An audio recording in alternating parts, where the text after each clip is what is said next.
God seems to refer to himself in the third person. This morning we're studying the Great Commission where he says, all power has been given to me.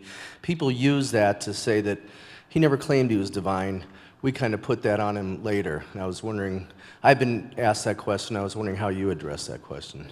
That Jesus never claimed to be divine? Right, like in the Bible they say he never directly said, I am, he says, I am the way, the truth, the life. He says a number of things other than I am God. Have you got my Bible there? Let me just give it to you. Several passages.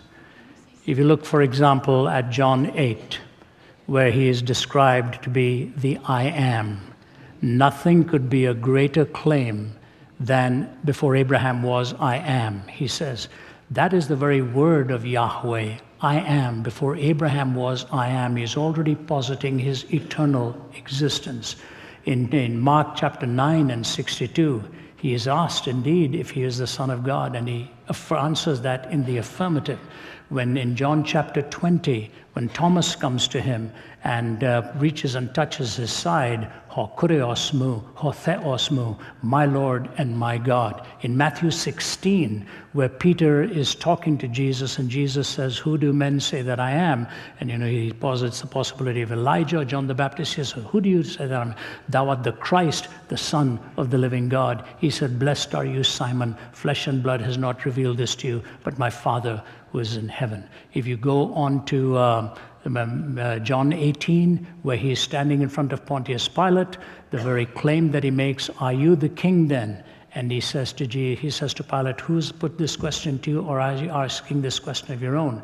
And finally he looks at him and says, you're right in saying that I'm a king, but my kingdom is not of this world. So if you look at Mark 9, if you look at Matthew 16, if you look at John 8, John 20, and the biggest question you have is, why was he crucified?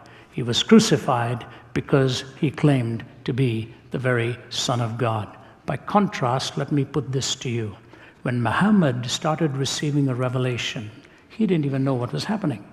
He claimed to be receiving all this revelation, and he went back and told his wife what was happening. She said, the angel is telling you something, go and listen. So he had no self-awareness of what was going on. Jesus knew exactly who he was. Before Abraham was, I am. Flesh and blood is not revealed to you, but my Father in heaven is in heaven, that I am the Christ, the Son of the living God. So it's not just the I am the way and the truth and the life.